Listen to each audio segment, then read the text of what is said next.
Welcome to Greige Against the Machine, the podcast where we celebrate the extraordinary talent and accomplishments of lesser known and even unknown artists and creatives. I'm Lisa Catara alongside Justin Harvey, and each week we'll explore the minds and stories of the journeymen and women behind your favorite films, shows, ads, music, and more.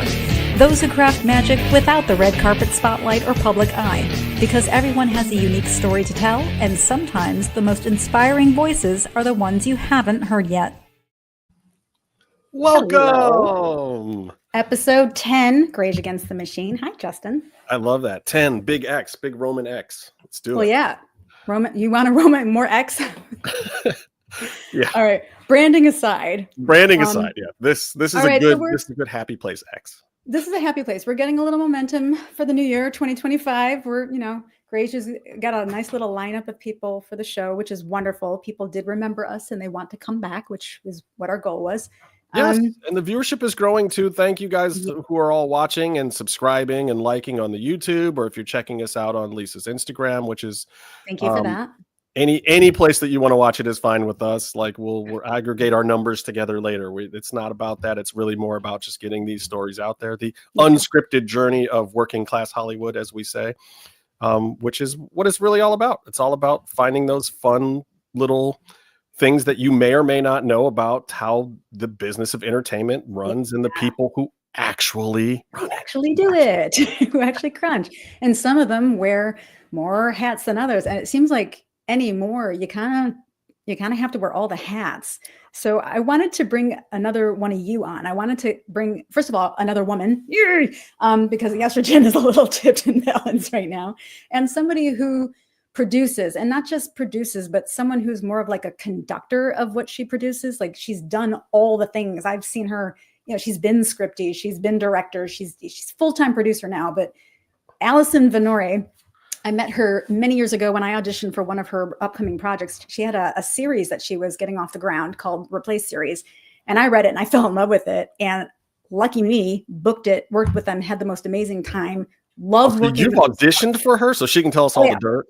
Sure. Yeah. I mean, it was the first things I ever really booked. It was a long time ago when I was trying to do the shift from stage to TV, like bring it down. So, I would love to hear her take or criticism on that. But I just being able to work with people who make good decisions, do incredible projects. And it's one of those people, if they call you, you've already said yes, whatever it is. If it's going to be an audiobook read, if it's going to be a new project, I'm there. I want to be a part of whatever you're working on. She's so fantastic.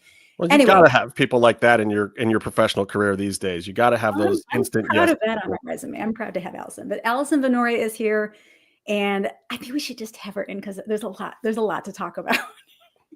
Welcome, Allison. Hi everyone. Good to be here. Welcome in, multifacet.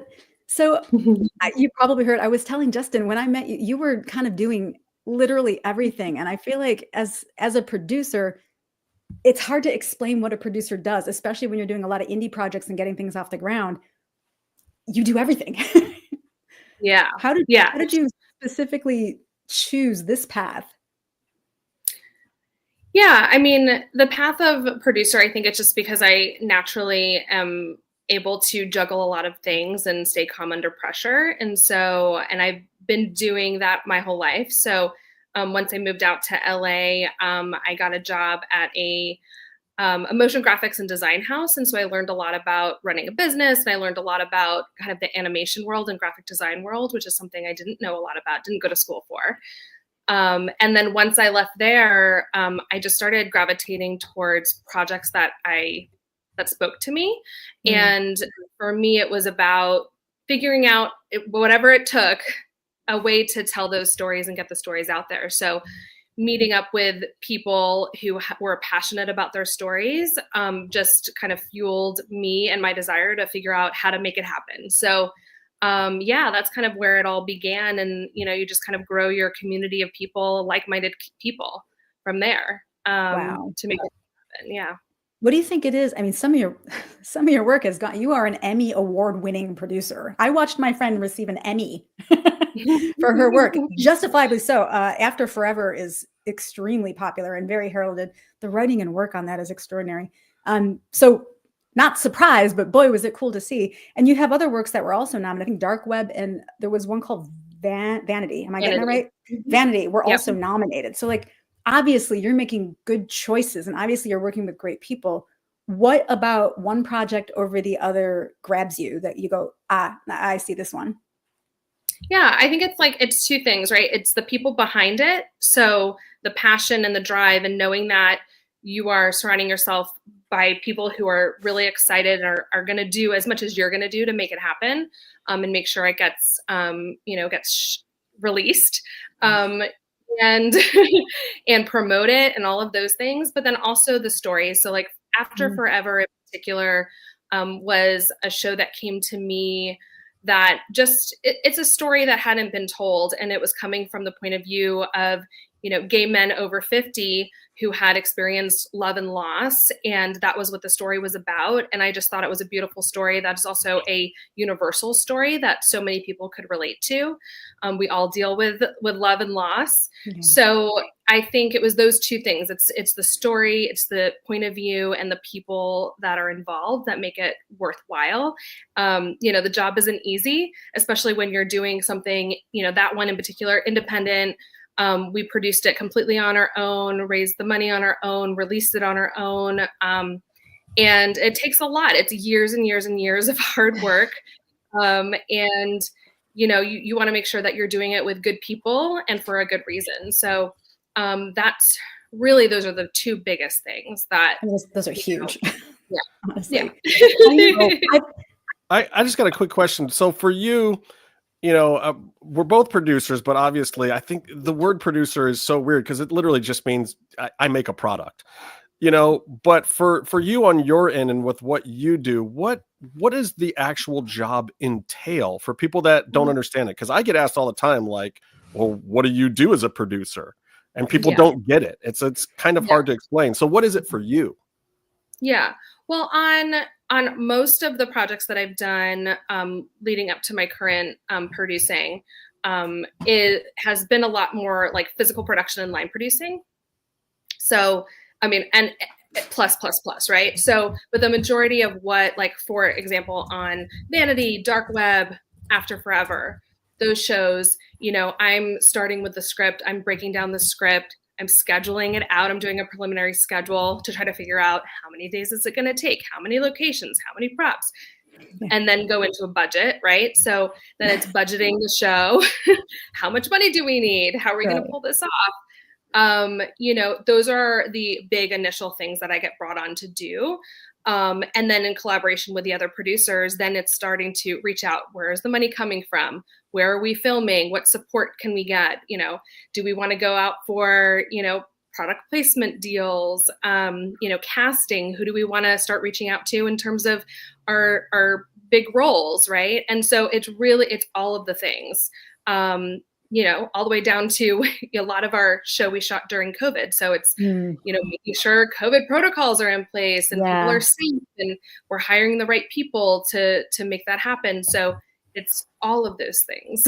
For both of you during COVID while you were working, I mean, I was working during COVID on and off, and I saw how the producers were managing all these new things, and the masks and the separation and the COVID compliance officers and the safety issues. And it was a lot to take on top of regular responsibility of being mission control. It was, I don't know about on your end, Allison, but on my end, it was insanity. We were the first traveling cooking show for Netflix out during COVID, and they set their entire protocol based on our show for the entire streamer. Like we were the guinea pigs. It was craziness. What was it like for you? Yeah, I was in the middle of a very interesting project. It was a virtual production, which was a benefit to us because of the way it was being shot and what we were doing. But we were doing, it was a proof of concept short that for a feature film. And we were shooting on this small demo stage in downtown LA, and, suddenly had to deal with all of those things, right? So we had to separate and have zones, bring in a lot of extra equipment. And then the day before our shoot, our DP was exposed to COVID, and he was like, Man, just don't tell anybody. And I'm like, I can't do that. Like, I can't, no. So it was crazy. We had to set up like a remote place for him at his house. We had to send him equipment so he could remote in, and then hire another DP to be his body remote on surgery. set. Yeah, it was crazy. But he's flying the drone DP into this. Right? It was so insane. Oh and my he was so God. upset because it also, like, the whole thing that we were doing, and the reason why we were shooting on a demo stage was because we were working very closely with the company who manufactures and like sets up like the Mandalorian like virtual production stages and stuff. So we were doing a lot of new things that hadn't been done before with the LED screens and all of these things and different cameras and lenses and lighting and visual effects. And so it was so specific what we were attempting to do. So just like replacing a DP is not like you just don't swap somebody out who's been like prepping and testing for so long. So it was like, you know, it was hard. That was a huge blow. I mean, it worked out, but it was really difficult on top of already, like, production's already difficult, right? Yeah. So it was a task. This is why you have to have the right producer on your project, because it's the glue that keeps literally every single facet together. Yeah. Oh, and these are the things that people just don't understand about, like, oh, you guys just make these shiny, flashy images on the screens for us. And like, okay, but well, I wish I had a call sheet that wasn't exposing an NDA, but like, if you've ever seen a film call sheet, for those that are watching, it's literally everybody involved in the production, their position, what the expectations for the day are, where the nearest hospital is, and then and where the catering is, and who everybody is, all the way down to payroll. And there's lines in between. And to me, the lines in between every single thing on that call sheet is production. it's who made all of that happen to bring it together onto one piece of paper so that we can all communicate and get things done, and there's accountability. And yeah, you can have that. This is what people tell me I would make a great producer. I do small things. I do podcasts. I do short films, feature films, independent films, even audiobooks. It's a lot. It's a lot of micromanagement. And God bless whatever AD puts that hospital information on those call sheets, because I've had to use it multiple times. Oh no, what the hell? I have a tree nut allergy. Oh, okay. Justin Harvey sets are very safe, everybody. He's just he's an incomplete. It's just me eating the chicken salad with the pecans in it that causes the problems. Brother, you had me worried. Are there stunts on your show? There are. All right. Sorry. I did have a guy get hit by a tree once. I wasn't directing that though. I was an audio guy back then, so that was. Oh my gosh, you guys! Yeah, but stuff goes sideways. Did they just shove you in the corner? No, I'm kidding.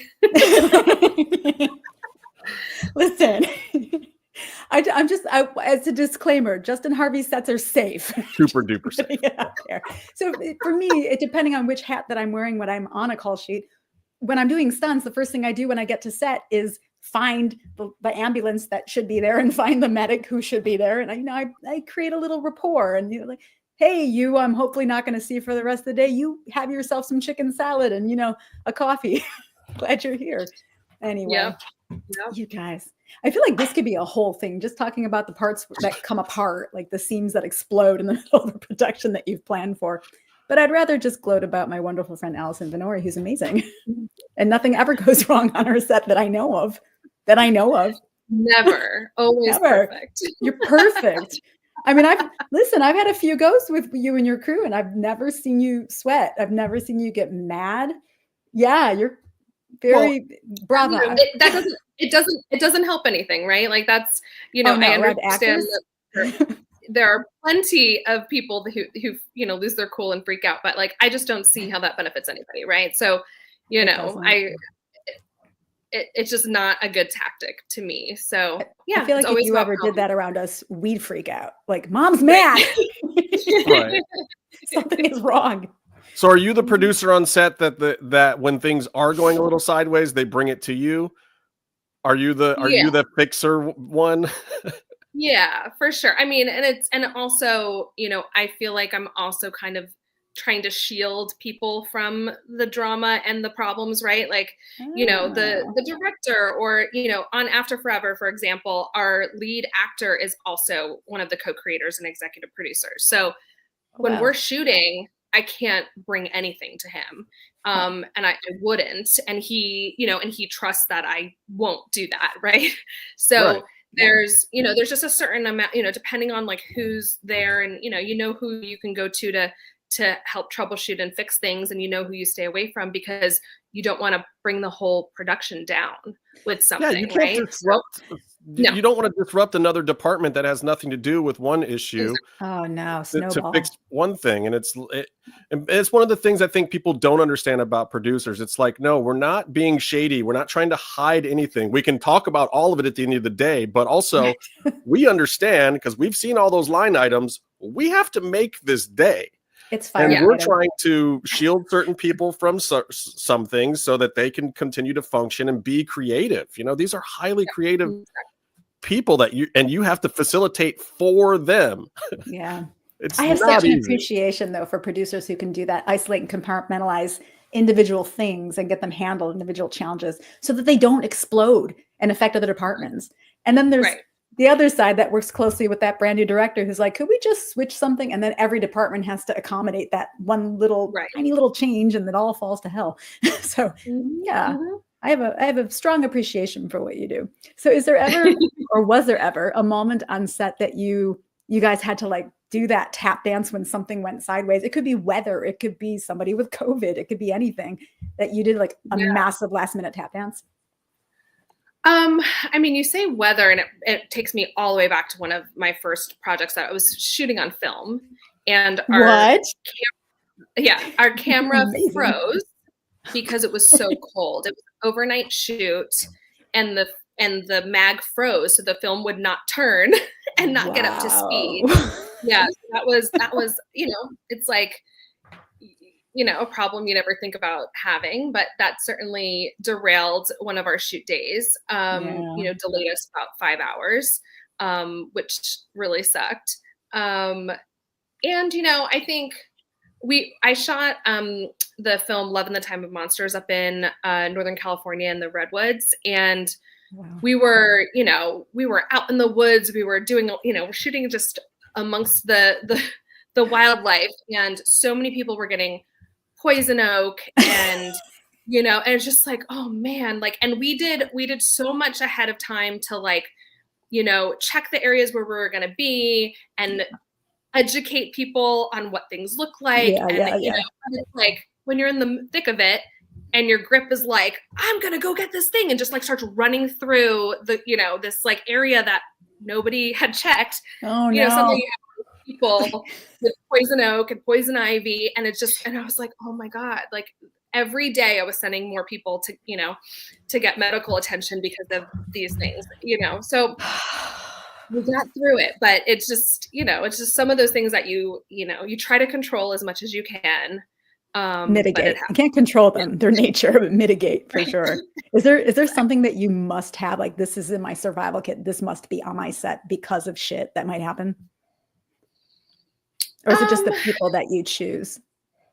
I think in some of the productions like that one where we were kind of in remote locations, I think having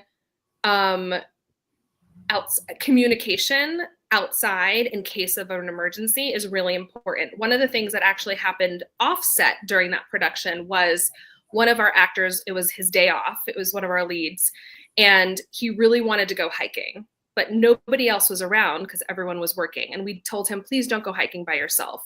Please don't go. And he went anyway. And he encountered a bear. And call. And it was a call, and it was at the top of blah, blah, blah trail, encountered a bear, phone about to die. And that was literally all I got. Like, this is not a script. This is happening. And I was like, oh my God. And then that was it, right? And the sun was going down in 2 hours.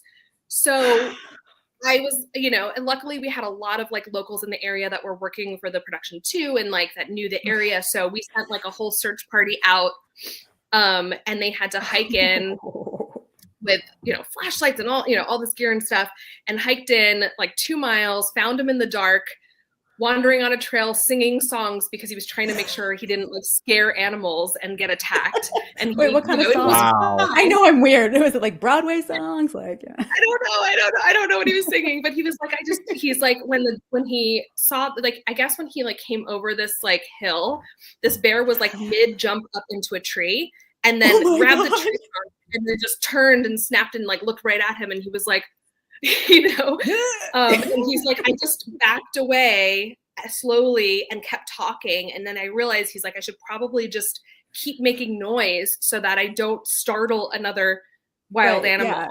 Right. So that's what he's doing until they found in my him. mind, this poor kid is like, his voice is leaving him. He's singing he's like, I gotta sing this song. The bears are coming around. There's like wolves and stuff. I just don't even know if I could think of a song in a moment like that. What do you sing? Yes, you could. If your life is on the line, yes, you can. I would start singing Bare Necessities or something. It would be terrible. Oh my God. Yeah. Okay. All right. Wow. I'm not really sure. Listen, actors and performers that might be watching this, there's a reason they say don't do things. This was a perfect example of why. Right. Okay. Exactly. Yeah. Noted for myself. There's a reason why the insurance guys don't want you on that motorcycle before the shoot. There's a reason. Yeah, exactly. There's a reason a lot of people don't want you on that motorcycle. Lots of reasons. Yeah. Okay. Oh, that's a good one. That's amazing. Allison, I mean, I've been left in a car for like 4 hours when the walkies were out of range, freaking out. Like we had no idea where they went or what they were. There's like, we'll be back. And like, we're sitting in picture cars going, we're losing light I've here. had that. Like that 5 mile radius on those walkies, by the way, is on like a completely flat, like football field surface. That is a joke. It is maybe a 9/10 of a mile. If there's any hills or blockage of any kind, those walkies are not 5 or 10 miles or whatever they say, guys. That just so excellent. You know. But so Allison, the producer thing, like there's multiple producers on most projects. There's more producers than directors, and yet it's not a skill that I think is easily taught to people. It's not like there's some college coursework for it and whatnot, but like, where did you acquire the skills that allowed you to do this? And what would you suggest to somebody who is hearing this and saying, oh, maybe I'm qualified to be a producer? Like, how do you get the skill set to do this job? It's a really good question. I think because a lot of it can't be learned. I mean, there are certain things you can learn. You can learn software, right? You can learn scheduling software and budgeting software, but until you actually are doing it or seeing someone do it, you kind of don't really fully understand what the job really entails and what you need to do. So I think a lot of how I learned was I learned by doing, I learned by trial and error. Unfortunately, I think a lot of people do on smaller projects when they first start out, but then also learn from other people around you. And I think, I certainly have, I think probably one of my flaws is that I'm exude overconfidence and that I know what I'm doing when maybe in the beginning I didn't, right? But I think that's how you get by. But I think it's, asking for advice from like trusted people is also a really great way to understand things that you don't get, or find answers. I think also I've been fortunate to also be surrounded in different scenarios by like really smart people, smart attorneys, trying to think of who, other producers, that I feel like I've learned a lot from. So I think I have at this point, from just a wide, vast experience and network of people, I think I've found that I have enough information in my brain that even if I don't know how to handle something, I know who to go to talk to, right? Or know who to ask. Or right now I need an attorney's opinion, or right now I need, whatever, right? Or the network is not going to be happy with the situation, right? Like they're just kind of like, when those things come up. And I think that that's one of the, the reasons why I'm, currently working for a large toy and IP company, because of the ability to produce, but then also like understand like corporate structure and network needs and, you know, all of the things, right? And I think that that has just come from being around really smart people and asking questions and being open to like absorbing that information, because there's so much that goes into this. It's not just about, you know, we all wish it was just about making art, right, and telling stories, but it's really it's a business. Yeah. and for you too, like it's people's livelihoods, but like you think about, you mentioned a large toy brand. I really, one of the largest in the world, by the way, with so many brands underneath the brand, it behooves you to be able to understand what that brand is, what that one product at the time that you're working with is, and how to facilitate their growth and expansion for that product with the art around it. So anymore, everything is a business. It's all kind of corporate, but it's probably gone through 30 people making decisions, including legal, before they went, you know what, we need a really great producer. We're going to call Allison and see if she wants to be a part of this. So once you have that producer, and I'm telling you, big toy company, don't lose her. Don't lose that. Do not lose that person who understands you, that almost can do what you need them to before you've asked them for the help, honestly. How cool are you? And listening to what you were saying, Allison, I get it. Like, I completely get why you're a producer, because I think that to produce, you have to have an enthusiasm to figure out how to get the product made, period. You just always have to have it. Like, the best producer is somebody who is enthusiastic just about figuring out how to make sure this product comes to market, how to make sure everyone's creativity and art is expressed, to make sure that the financial goals are met and the budget is correct. Like, you just have to have it, but you have to be enthusiastic about it too. Sure. Not just fastidious enough to make it work, but to also be excited about it and keep everyone else excited, which is clearly you do. For both of you, is some of that also being a bit of a probability analyst to kind of see from the inside out, to say this step will take us here, but this one will probably help us more? I mean, for me, and I don't know about Allison, but for me, you're branded. It's a probability analysis of knowing every single direction that it could possibly go and being 100% prepared for it. But I also do unscripted, documentary and reality stuff. So that's more part of the name of the game. The thing I don't have that Allison probably does get is a script. I don't have that kind of roadmap. It's a luxury. For me producing, it is the anticipation of complications at all times. Right. It still is, Justin. I mean, honestly, when she gets a script, she's got to break that puppy down. Like, there's a lot of work and a lot of meetings and it's a lot. I mean, we do the reverse of what Allison does on my side.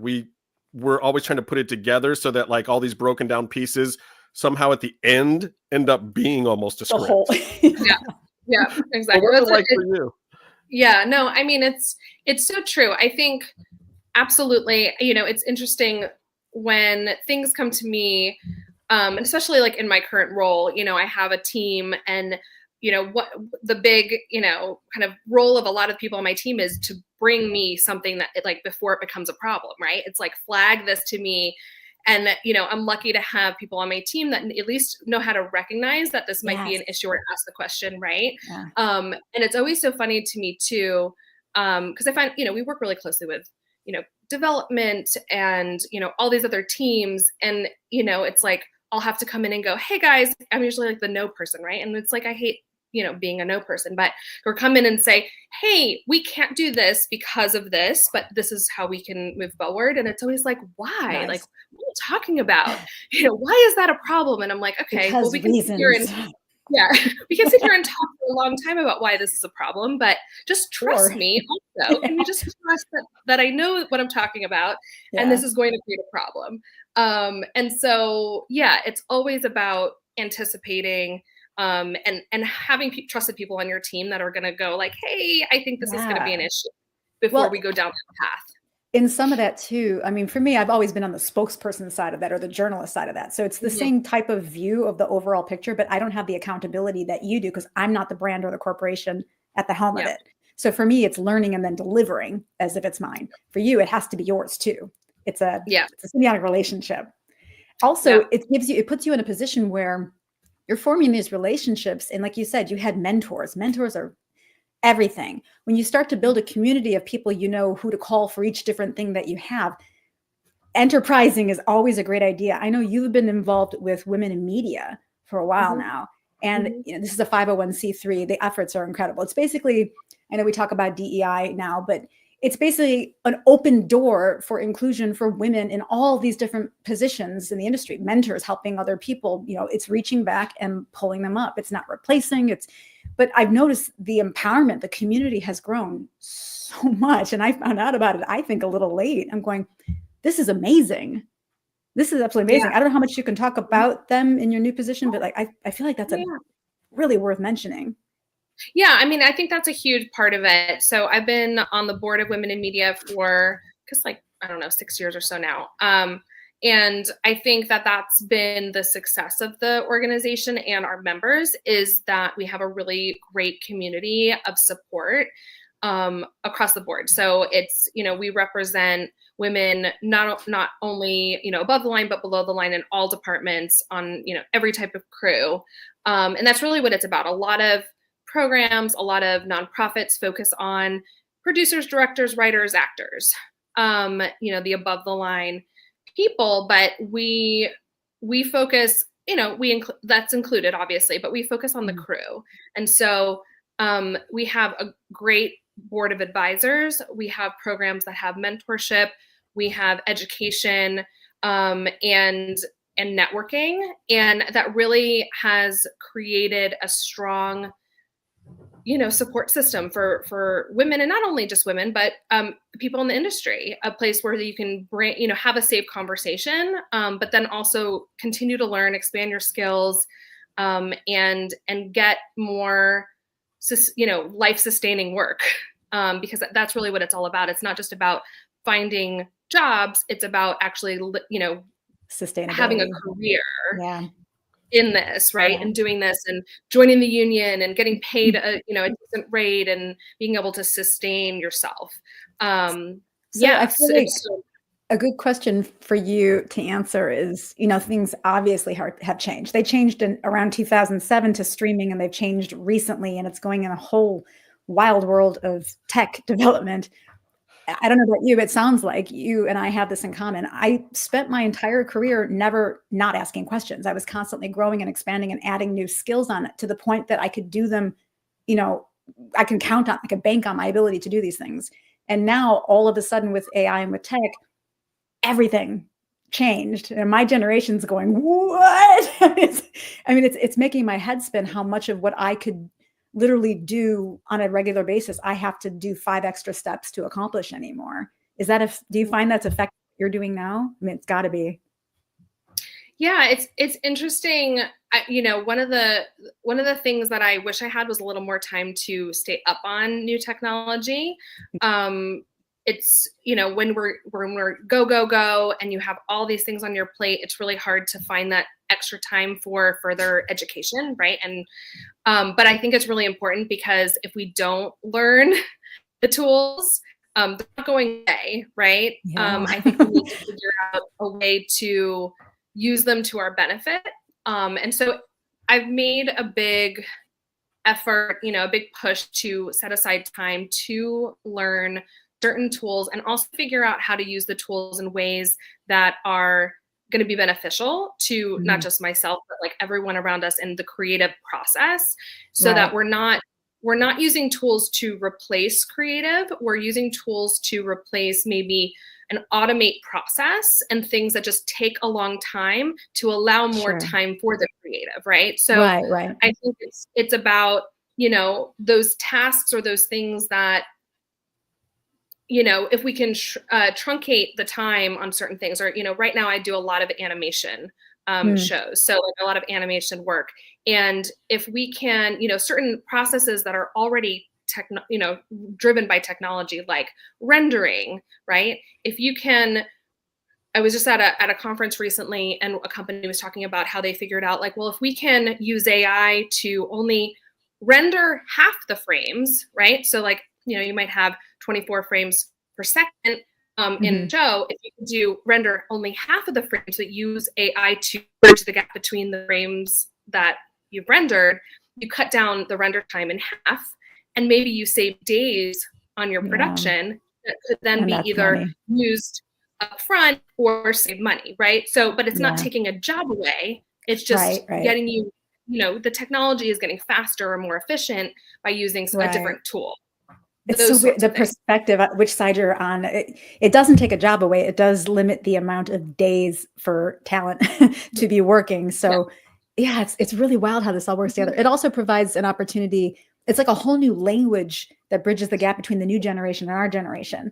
A whole new language that they seem to understand inherently. And I'm looking at it because you mentioned software a couple times. I think this is where I'm tripped up because I'm creative mostly. That's what I do in my sleep.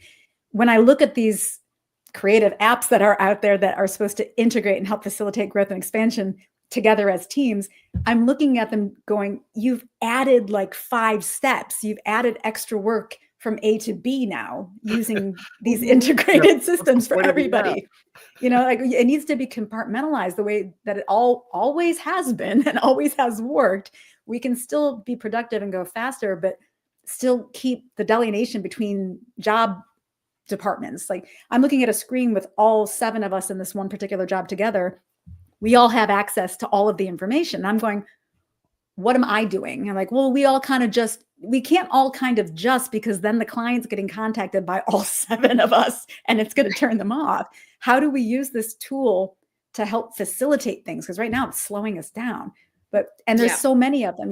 There's so many softwares now. It's just endless. Yeah, there really is. There is. And, and then there's that additional layer of just, whether it's open source, where information is being pulled from, how, machine learning, how it is learning, and then the terms of use and terms and conditions. And I mean, there's just so many layers, right? Like the conversations that I'm having with different departments about AI and the use, it's such a beast. It's, and everybody, at least in my circle, I feel like everybody has like good intentions, but there are so many layers, right? And it's it's tricky. It's really tricky. And I think like you're saying, Lisa, like we're not there yet. We're not in a place where this is really making life easier. Like this, I think it's going to take a little bit of time. It is not to a place where maybe it does, right? So it's, I was saying to a colleague recently that I felt like there were some things probably our team could utilize some of these tools. And we're being asked, like, please, like, use these tools, figure it out, like, find ways to, like, use this stuff. And I'm like, you know what? I feel the only way I'm going to be able to do this is maybe we set aside a day where we all like go and, go somewhere. We do like an offsite and we're like, okay, everyone identify one problem and let's see if we can come up with a tool to solve that one problem. And then at the end of the day, we can all kind of come back together and kind of present what we found. Like a trial run. Yeah. Like maybe out of that day that, that we set aside, we might come up with like one really great or maybe 2 really great ideas of how we can use a tool to help our business, and help us move forward. But if we don't set aside time to do it, I don't know how to do it. I don't have enough hours in the day. That is a solution right there. So if a major studio or company, that hires you guys wants to invest in a production company as a unit and give them one of those hypotheses to go and fix that way, you can literally create the program by which they can educate everybody moving forward. But they have to make it formalized so that everybody can be on the same page with the same accountability. That is the trick right It there is like, how do you create the process that can solidify the process? Yeah. Like, I'll tell you the weird one I ran into, just a sizzle reel, but somebody had used AI to generate music. So the question came down to, okay, this idea is now being sold from a sizzle, but everybody liked the music. So who gets the rights to the music, and do they have to pay rights to the music? Is it the producer? Copyright something that's been created by a non-human. Right. So is it the producer? We're fighting for legislation now. I want a cue that has these kind of elements. But then, or is it the sound guy that then said, okay, AI, give me a piece of music that has these kind of elements. It came back and he tweaked it a little bit and told the AI, okay, change it here and here. Do they both get a music credit? Do neither get a music credit? Does the company that created that AI software get the credit? Who the heck Yeah, knows? I can tell you if there was blame, if it was a real piece of shit and they wanted to point blame, they'd go to the initial coder, whoever the first person to prompt it was. I can It's tell your you what fault. happened in the instance of this particular one. Yeah. They threw the song out and paid a band way more money to do an entirely new song because nobody could figure it out. Yeah. You know what that reminds me of? Call a composer. My husband will do it, you know? Yeah, he's available. He's awesome. This is all in So house. weird. It's just like, and I'm just listening to all of this whole thing. And as a producer, my producer brain is going, you know, producers, we want to solve these things of like, okay, no, it's really easy. There's precedent on this, and you do this, and this is who we got to pay, and this is who we got to credit, and it'll be like this. Just have a human do it. Nope. No answers. It feels like we're going full circle with a lot of things, like the whole reintroduction of advertisements in streaming, like television was. You know? Yeah. Well, and honestly, you get forced to watch ads more in the streaming now. Yeah, you do. In the middle of a sentence, it is so bad. And you can't turn them off. You can't fast forward them or whatever. Yes, you have to pay for it. Which, you know, the if you don't want chemicals in your food, you have to pay to not have them there. If you don't want advertisements in your entertainment, you have to pay for that privilege. It's privilege. You have just high expectations, Justin. Very unrealistic, honestly. I hate watching the ads, but somebody's got to pay my salary. So, right? Just let them Team play. Players here. Team players. Yeah, come on, people, play those ads. Jeez. God, this whole business, even since we met, because I don't remember what your replaced was, but I got out to LA in 2005 and had it was 2004. It was. What? So literally that was one of the first things I ever booked in LA. Man, I must have thought that I had the shit or something. Like, oh, this is easy. But it wasn't. So funny thing, this project was really good. And I'm sure I found it through breakdowns because I think that was the only thing I was using at the time. And I found it without representation because I didn't have any at the time, I don't think. But I read it, I was like, this is really good stuff. This set the bar a little high, Allison. So thanks a lot for that. Not everybody has your integrity and chooses things the way you do. But I remember going into that audition room. I just wore jeans and a leather jacket. I was like, it's a detective. And I'm like, yeah, man, casual detective. I know a few. I'm just going to go like me. And I walked in, everybody was in a business suit. They looked amazing. I'm like, ooh, Law and Order everywhere, you know? And I come in like, oh shit, did I mess up? But the second I walked in the room and I saw you guys, I was like, let's just have fun. And I think I knew. I think I knew I had a chance. Yeah. So No. I mean, and that's the thing, like, you know, that script, I loved it. I loved the concept. You know, I love, you know, when I'm choosing things to watch, I like drama. I like sci-fi. I like action. Right. So those are always the things I like gravitate to. So when you have a cool story, you know, I just want to bring it to life because it's something I want to watch. So you always do. Literally every time you reach out to me to do something, I'm already a yes, but like everything that you've had me involved in, I'm like, this is really good. This has potential. So, hey man, you just never know. And it's good to know that you like what I like. Cause I'm still looking for my crew on something, but it got big. Cause I think it needs to be a series. So when you have the time, madam, I'll be another one to keep in your file, but yeah, I can't do it. I can't produce something that big. Interesting. Huh. So speaking of the bigness though, my curiosity leads me down the path of Allison. How do you, as a producer in your position, kind of juxtapose the needs of the creative with the overwhelming needs of brand specificity and like marketing side? Because you're dealing with very specific brand images that have to be represented a certain way, but then also you've got money in a budget and you want to have great creative. Like, you're the bridge between those two sides, right? Like, how do you deal with that? That's a lot of juggling and pressure and weird considerations you have to make. Yeah, no, it really is. I think, I mean, it always has been a big consideration, like no matter what project you're on, because you've got the writer, the director, you've got, you know, the creative vision and all of that. So it really is a balance. I think, you know, knowing, like, for instance, like the company I work for, you know, knowing that we are, and the entire team is, you know, we're story driven, creative driven, and, and then we have specific thing, like each brand stands for something, right? So we really do lead with that. But then there's, of course, there's the realities, right? Like that you mentioned, of budget and schedule and, being able to execute. So I think it's certainly a balance, but we always come from a place of what's best for this project and making sure that we are working with people who want high quality, premium, look, and that everyone's gonna fight for those things. But I think it's about setting expectations too.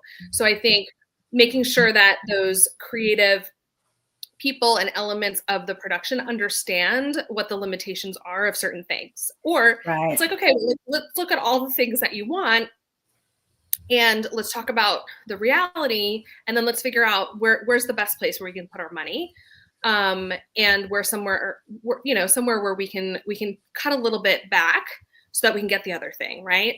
So it's like, with certain brands, it's like, we need sparkle everywhere. We need, special effects, visual effects everywhere. Like we just have to, right? Like I can't have something. I can't have, for instance, like we had this one show where our animation company had created this beautiful, island, environment, but they came to us with, when we finally saw it, a lot of the backdrop was like this cliff, like it was like this beautiful beach with like a cliff, but the cliff was all brown. And we knew that once we got into our show, when you look at this wide, beautiful landscape shot of like, oh yeah, this is our full environment that we built. It looks beautiful. But then when you get close and you have your shots in there and you're seeing your characters, all you're going to see is this like, gray or brown background behind them the entire background things. Yeah. And it's just like, lame. This is a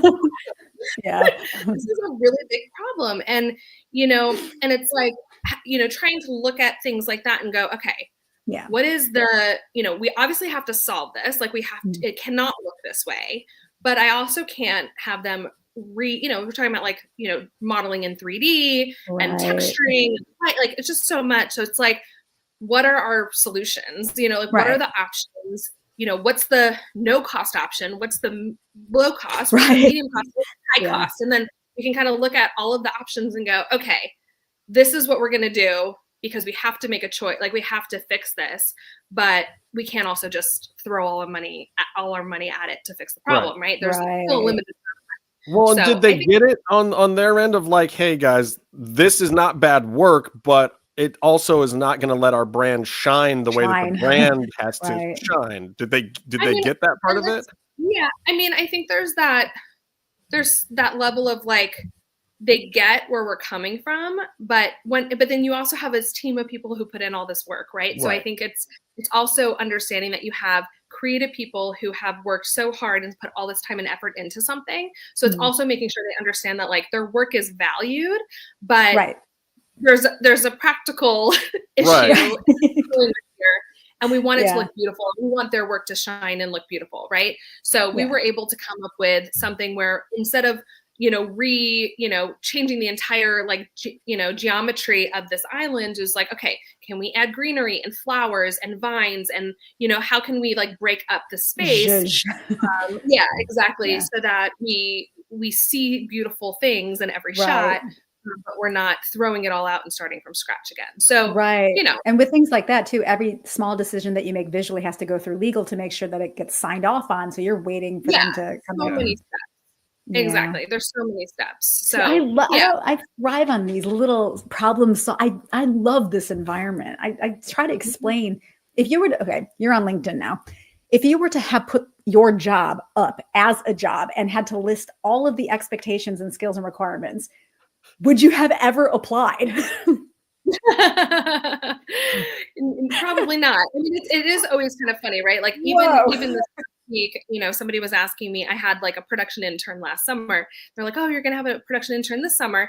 And they were like, actually, I'm curious, like what was the lift of like having a production intern? And I was like, well, that's a good question. So I put together a list of like the things I did.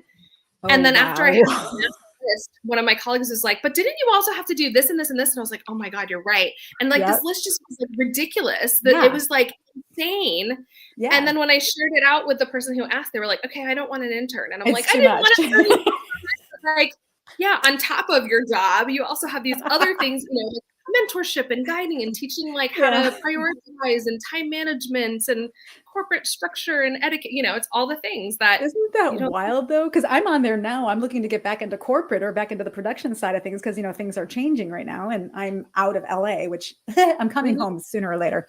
But I'm looking, going, everything that I read is so convoluted. I'm like, I know I'm doing all of these things. Why does it read this way? Why does it sound so unbelievable? Yeah, totally. Hysterical. Well, I think coming in from being kind of an indie producer, or being on the entertainment and production side, and coming into like corporate land, half the things that the job description says, like, yes, we totally do those things, but they're just talked about in a completely different way. So like, I think don't be scared, or fearful of those things and think that you don't know how to do them. You absolutely do. It's just a different language, right? And you'll learn the language. Completely. And you're finding, like Justin and I were saying, we have to find a way to do a brand new cover letter and a brand new resume for every single one, because AI is pre-screening our resumes and it doesn't know nuance. It has no idea what a transferable skill is. Exactly. All keywords these days. All keywords. I'm like, keywords. I'm gonna I'm not gonna give my secret online, but you cut, copy, and paste whatever they're asking for, and make it white and put it on the white background so you can't see it, and then type over it so that the AI goes, perfect match.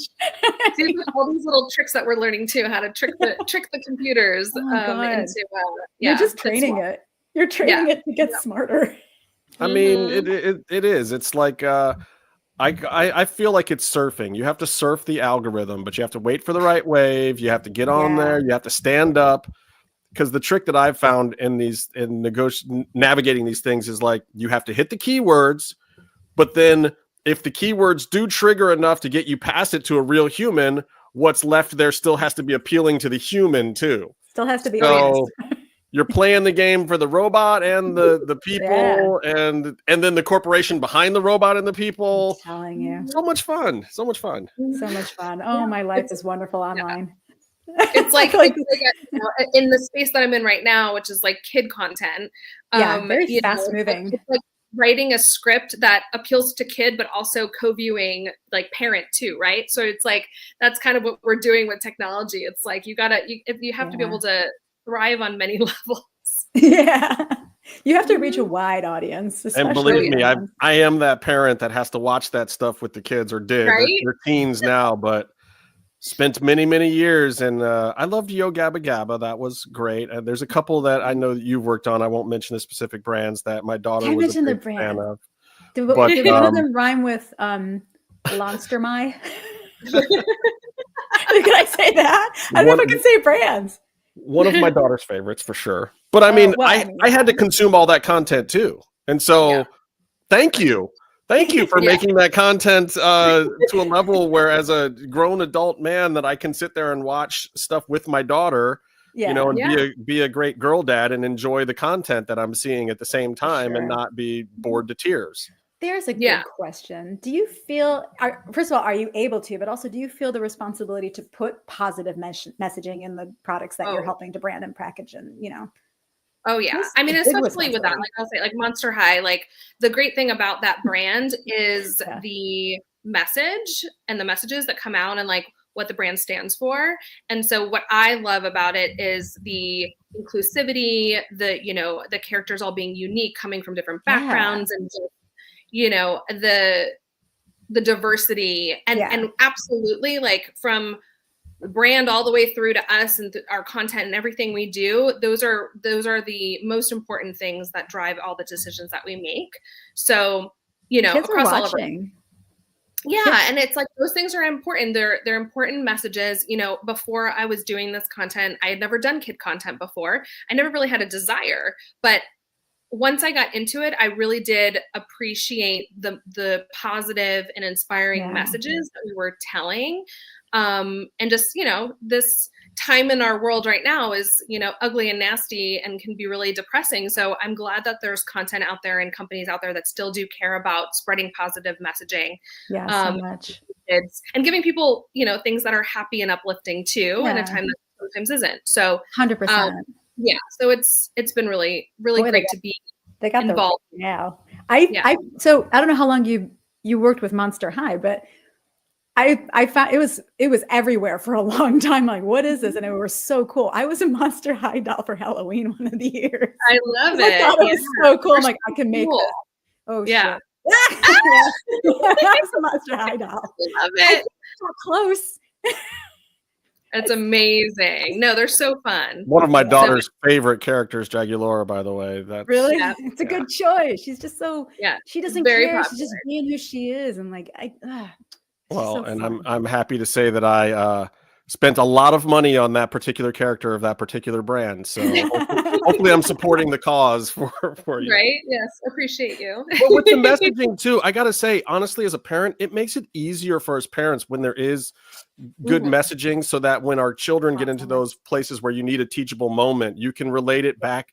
As silly as it sounds, is like you can relate it back to a character or something they saw in one of those shows, and it's like, oh, remember in Monster High where this and this happened, or these two characters were having this kind of dispute, but then they resolved it and blah blah blah. You can actually speak their language through. You can actually, you have to learn how to speak your kids' language, and some of that stuff. You know, my kids were one of the first generations that were watching all this stuff on tablets and everything, but I made sure to consume a lot of that content too. I neided to know what they were watching and make sure it was okay. And then also I wanted to be able to pull from that to help my parenting, because those were the people that they idolized. My kids didn't watch Sesame Street. It wasn't there. They didn't have the same stuff that I had. But it's great. I love that. I love responsible and fun content like that. Yeah. We need that. We're humans. This is how we connect and how we explore who we are and our voice in the world. If there's something, because we always try to end with like your mission. Like, is there something on your bucket list or something you're working toward right now, personal or professional, that you feel needs that good juju, that good energy, something that you feel is worth pursuing that maybe you're doing secretly that we shouldn't talk about, or something that you're working on now that you make it a point of, I don't know, trying to get that message out into the world? I don't have anything in particular that I can think of right now. I think it's just continuing to make content that I'm proud of and I feel is inspirational and is a good message. And also just, I like to be on kind of like, I like to be innovative. I like to do new things. So I also am always challenging myself to figure out, okay, like, what's the new thing? What's something different we can do? I don't want to just kind of I don't want to be a machine just churning something out the same way every time. Like, I like the challenge of, new technology or new ways of telling stories or new ways of like integrated stories across multiple platforms. Like that's always exciting to me. So for me, I'm always just like keeping my eye out for like, what's kind of a new way to tell a story and reach a new audience. You're perfect in this position. That's my favorite thing is, okay, this is a tube of lip gloss. Tell me now how to use it in a completely different way than what we've been constantly accepting it as. Go. Right. Perfect for advertising. Yeah, exactly. How fun. Wow. Well, Allison, thank you so much for coming. We're almost at the end of our hour, but it has been wonderful to have you here. And one of us, I love having another producer in, because especially with your difference in perspective in the products that you've done compared to what I've done, because again, producing, the title may say one thing, but it's a totally different thing every single time. The title of producer is a lot of different stuff. So it's going to take maybe several producer guests to help explain it to the world of what the heck it is we do. We'll get them on, but I wanted my favorites first. Yeah. Thank you so much for being the one to help shine a light on our little corner of the hardworking Hollywood people. Absolutely. Thank you for having me. You bet. We'll have you back on another time. Anything you want to plug, socials or anything? I mean, just After Forever season 3 is out on Amazon Prime, and so check it out. Right on. It's the end of our 3-season arc for that story, so super proud of it. Awesome. And you should be. I'm on it. Thank you guys for tuning in. Episode 10. We got more people coming up. I'm so thrilled you could stop and join us next time.